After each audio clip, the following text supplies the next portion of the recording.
Late last night and early today, at my direction, the United States Armed Forces conducted an extraordinary military operation in the capital of Venezuela. Overwhelming American military power, air, land, and sea, was used to launch a spectacular assault, and it was an assault like people have not seen since World War II. It was a force against a heavily fortified military fortress in the heart of Caracas to bring outlaw dictator Nicolás Maduro to justice. This was one of the most stunning, effective, and powerful displays of American military might and competence in American history. No nation in the world could achieve what America achieved yesterday, or frankly, in just a short period of time. All Venezuelan military capacities were rendered powerless as the men and women of our military, working with U.S. law enforcement, successfully captured Maduro in the dead of night, captured along with his wife, Cilia Flores, both of whom now face American justice. Maduro and Flores have been indicted in the Southern District of New York, Jay Clayton, for their campaign of deadly narco-terrorism against the United States and its citizens. 美国对委内瑞拉实施军事打击，并带领委内瑞拉的总统马杜洛。目前马杜洛的夫妇呢，稍早已经抵达了美国纽约空军的国民警卫队基地。虽然说目前后面比较暗，但是可以看到不少人已经走下阶梯。那马杜洛呢，也在人群之中跟着下机。可以看到这个套着蓝色上衣的巨星，应该就是马杜洛。他在大批的警力护送下入境。那美国司法部呢，其实也已经公布了针对马杜洛夫妇还有儿子的起诉书。他们预计呢，将在下周在纽约的曼哈顿联邦法院面临这个毒品还有武器走私的指控。而这个美国总统川普呢，也在这一波军事行动之后举行了记者会，指出因为成功了突袭并拘捕马杜洛夫妇，目前暂时呢是没有第二阶段的军事行动计划。但至于这个政权要怎么转移，原本呢一度外传说会由这个委内瑞拉的反对派领导人马查多来接管，但川普随后是公开否定，指出这个马查多缺乏支持，没有办法领导国家，并透露美国呢会在委内瑞拉立即接管，建立能够过渡性的行政管理，直到可以建立一个安全还有合法的政府。那有专家指出，为了避免这个卷入冲突，川普是没有考虑军事部署，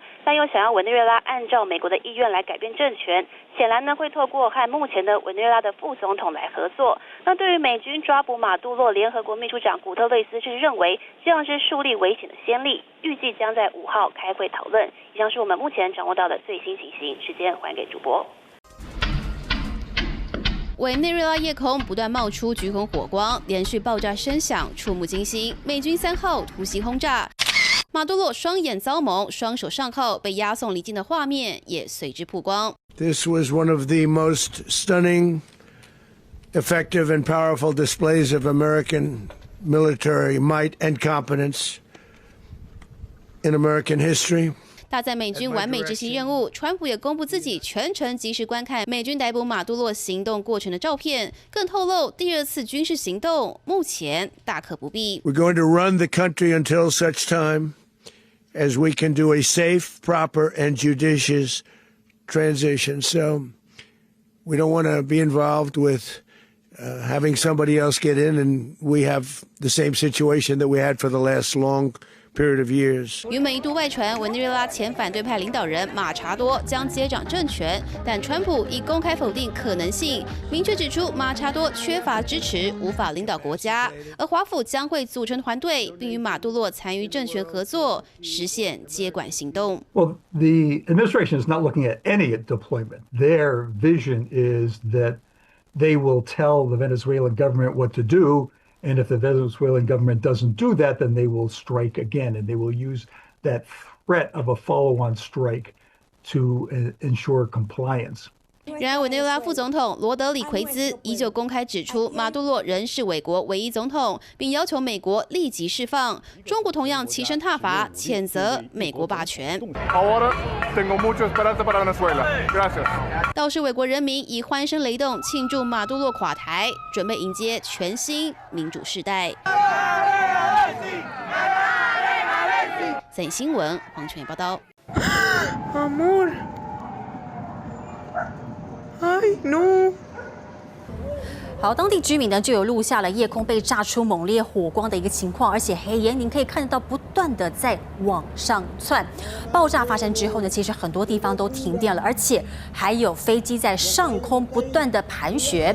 不过呢，由于不久之前呢，美国总统川普才刚好证实了轰炸委内瑞拉的一个码头，所以呢，就有媒体怀疑是不是美国的新攻击呢？但目前为止呢，这个五角大厦还有白宫都并没有正式的回应。Late last night and early today, at my direction, the United States Armed Forces conducted an extraordinary military operation in the capital of Venezuela. Overwhelming American military power, air, land, and sea, was used to launch a spectacular assault. And it was an assault like people have not seen since World War II. It was a force against a heavily fortified military fortress in the heart of Caracas to bring outlaw dictator Nicolás Maduro to justice. This was one of the most stunning, effective, and powerful displays of American military might and competence in American history. And if you think about it, we've done some other good ones like the attack on Soleimani,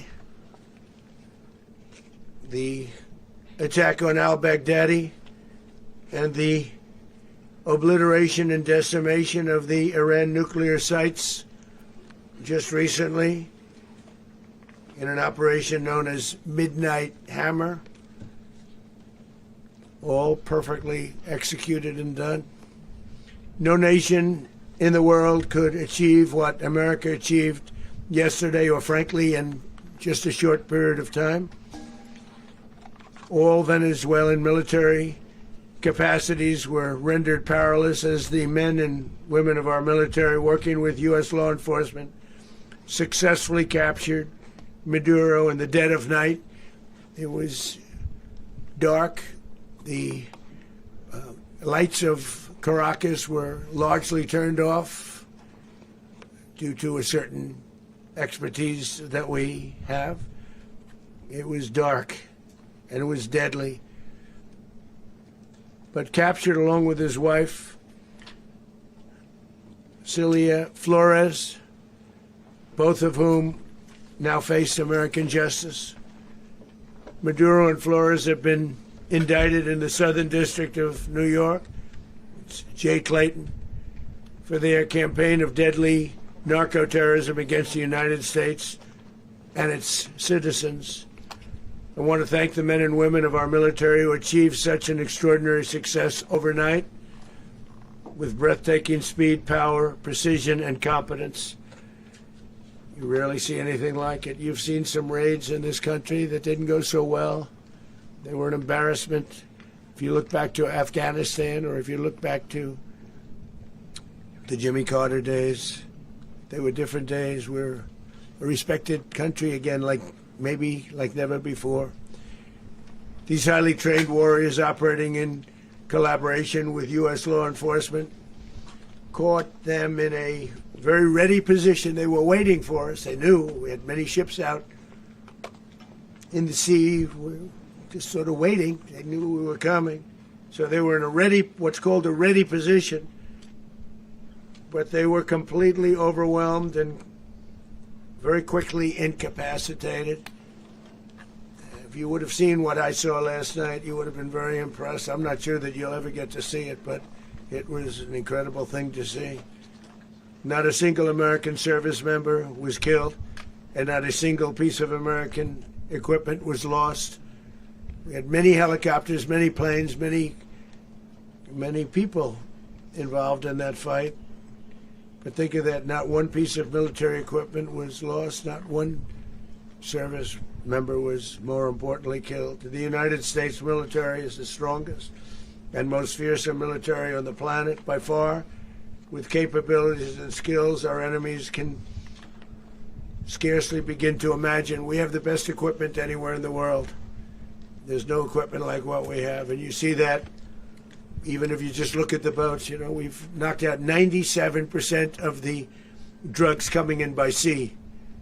90%. Each boat kills on average 25,000 people. We knocked out 97%. And those drugs mostly come from a place called Venezuela. We're going to run the country until such time as we can do a safe, proper, and judicious transition. So we don't want to be involved with having somebody else get in, and we have the same situation that we had for the last long period of years. So we are going to run the country until such time as we can do a safe, proper, and judicious transition. And it has to be judicious because that's what we're all about. We want peace, liberty, and justice for the great people of Venezuela, and that includes many from Venezuela that are now living in the United States and want to go back to their country. It's their homeland. We can't take a chance that somebody else takes over Venezuela that doesn't have the good of the Venezuelan people in mind. We've had decades of that. We're not going to let that happen. We're there now, and what people don't understand, but they understand as I say this, we're there now, but we're going to stay until such time as the proper transition can take place. So we're going to stay until such time as we're going to run it, essentially, until such time as a proper transition can take place. As everyone knows, the oil business in Venezuela has been a bust, a total bust, for a long period of time. They were pumping almost nothing by comparison to what they could have been pumping and what could have taken place. We're going to have our very large United States oil companies, the biggest anywhere in the world, go in, spend billions of dollars, fix the badly broken infrastructure, the oil infrastructure, and start making money for the country. And we are ready to stage a second and much larger attack if we need to do so. So we were prepared to do a second wave if we needed to do so. We actually assumed that a second wave would be necessary, but now it's probably not. The first wave, if you'd like to call it that, the first attack was so successful, we probably don't have to do a second, but we're prepared to do a second wave, a much bigger wave, actually. This was pinpoint, but we have a much bigger wave that probably won't have to do. This partnership of Venezuela with the United States of America, a country that everybody wants to be involved with because of what we were able to do and accomplish, will make the people of Venezuela rich, independent, and safe. And it will also make the many, many people from Venezuela that are living in the United States extremely happy. They suffered. They suffered. So much was taken from them. They're not going to suffer anymore. The illegitimate dictator Maduro was the kingpin of a vast criminal network responsible for trafficking colossal amounts of deadly and illicit drugs into the United States.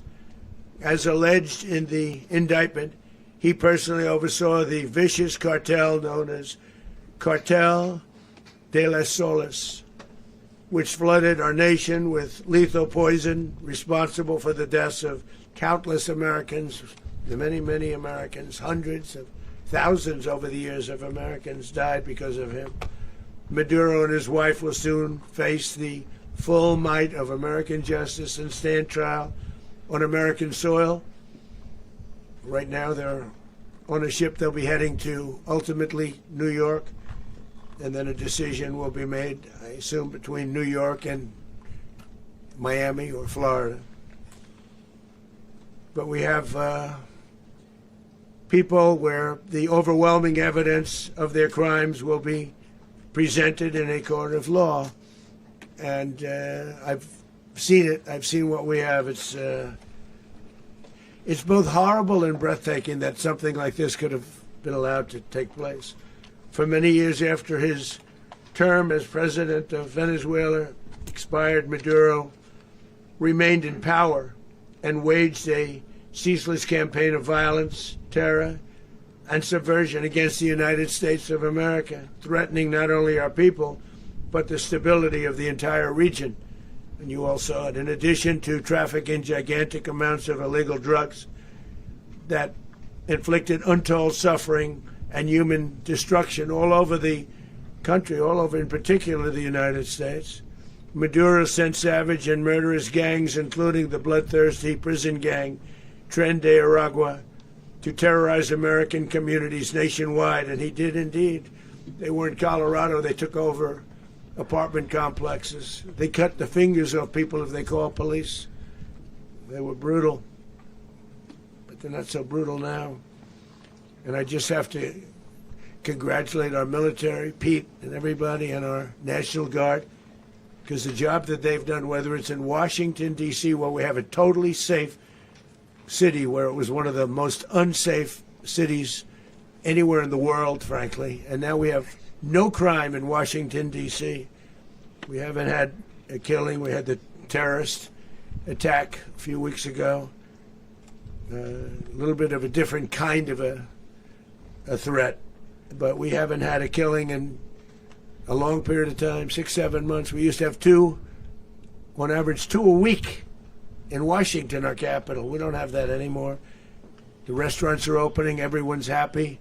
They're going, they're walking their daughters, they're walking their children, their wives. They walk to restaurants. Restaurants are opening all over Washington, D.C. So I want to thank the National Guard. I want to thank our military. And I want to thank law enforcement. Been amazing. And they should do it with more cities. We're doing it, as you know, and we're doing it in Memphis, Tennessee right now, and crime is down. We've just sort of started a few weeks ago, but crime is down now 77%.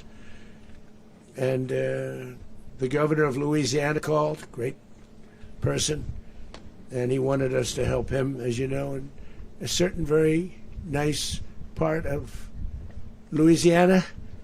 And we have done that. It was a rough section, and we have crime down. I understand it's down to almost nothing already after 2.5 weeks. New Orleans, it's down to almost nothing, and we've only been there for 2.5 weeks. Can't imagine why governors wouldn't want us to help. We also helped, as you know, in Chicago, and crime went down a little bit there. We did a very small help because we had no working ability with the governor. The governor was a disaster, and the mayor was a disaster, but it knocked down crime. But we're pulling out of there. When they need us, we'll know. You'll know. You'll be writing about it. And likewise, Los Angeles, where we saved Los Angeles early on, where the head of the police department made a statement that if the federal government didn't come in, we would have lost Los Angeles. That's long after the fires. That's when they had the riots in Los Angeles. We did a great job. Got no credit for it whatsoever, but that's okay. It doesn't matter. We don't need the credit. But we'll be pulling out when they need us. They'll call, or we'll go back if we have to. We'll go back. But we did a great job in various cities. But the place that we're very proud of is Washington, D.C., because it's our nation's capital. We took it from being a crime-ridden mess to being one of the safest cities in the country. But the gangs that they sent raped, tortured, and murdered American women and children. They were in all of the cities I mentioned, Tren de Aragua. And they were sent by Maduro to terrorize our people, and now Maduro will never again be able to threaten an American citizen or anybody from Venezuela. There will no longer be threats.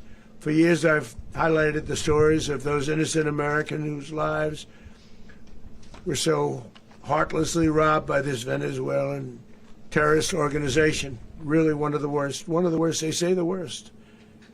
Americans like 12-year-old Jocelyn Nungary from Houston. Beautiful Jocelyn Nungary, what happened to her? They, as you know, they kidnapped, assaulted, and murdered by Tren de Aragua animals. They murdered Jocelyn and left her dead under the bridge. There was a bridge that will never be the same to so many people after seeing what happened. As I've said many times, the Maduro regime emptied out their prisons, sent their worst and most violent monsters into the United States to steal American lives. And they came from mental institutions and insane asylums. They came from prisons and jails. The reason I say both, they sound similar. Actually, prisons a little bit more hostile, a little bit tougher. A mental institution isn't as tough as an insane asylum, but we got them both. They sent from their mental institutions. They sent from their jails, prisons. They were drug dealers. They were drug kingpins. They sent everybody bad into the United States, but no longer. And we have now a border where nobody gets through.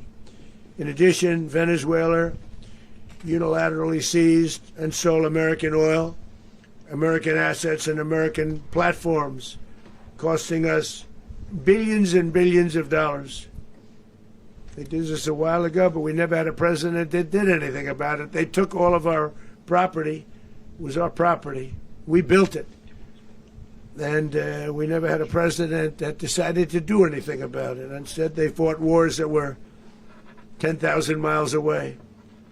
We built Venezuela oil industry with American talent, drive, and skill, and the socialist regime stole it from us during those previous administrations, and they stole it through force.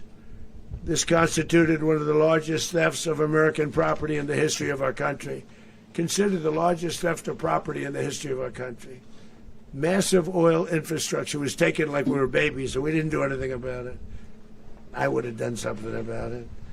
America will never allow foreign powers to rob our people or drive us back into and out of our own hemisphere. That's what they did. Furthermore, under the now deposed dictator Maduro, Venezuela was increasingly hosting foreign adversaries in our region and acquiring menacing offensive weapons that could threaten U.S. interests and lives. And they used those weapons last night. Potentially in league with the cartels operating along our border.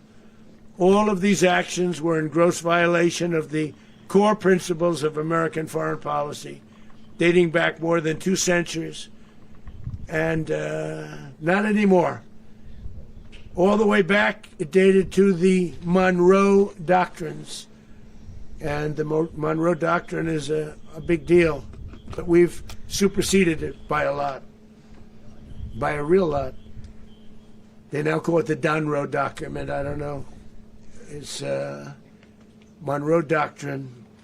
We sort of forgot about it. It was very important, but we forgot about it. We don't forget about it anymore. Under our new national security strategy, American dominance in the Western Hemisphere will never be questioned again. Won't happen. So just in concluding, for decades, other administrations have neglected or even contributed to these growing security threats in the Western Hemisphere. Under the Trump administration, we are reasserting American power in a very powerful way in our home region. And our home region is very different than it was just a short while ago. The future will be, and we did this in my first term. We had great dominance in my first term, and we have far greater dominance right now. Everyone's coming back to us. The future will be determined by the ability to protect commerce and territory and resources that are core to national security. These are core to our national security.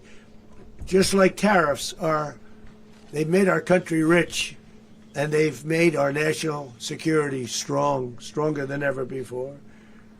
But these are the iron laws that have always determined global power. And we're going to keep it that way. We will secure our borders. We will stop the terrorists. We will crash the cartels, and we will defend our citizens against all threats, foreign and domestic. Other presidents may have lacked the courage or whatever to defend America, but I will never allow terrorists and criminals to operate with impunity against the United States. This extremely successful operation should serve as warning to anyone who would threaten American sovereignty or endanger American lives. Very importantly, the embargo on all Venezuelan oil remains in full effect.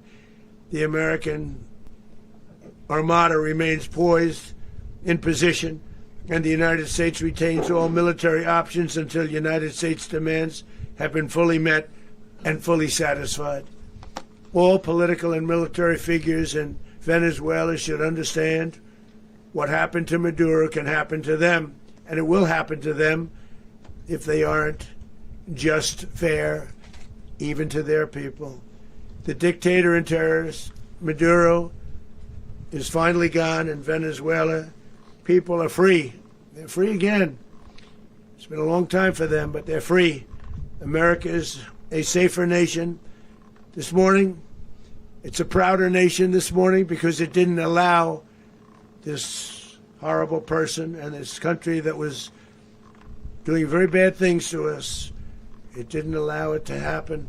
And the Western Hemisphere is right now a much safer place to be. So I want to thank everybody for being here.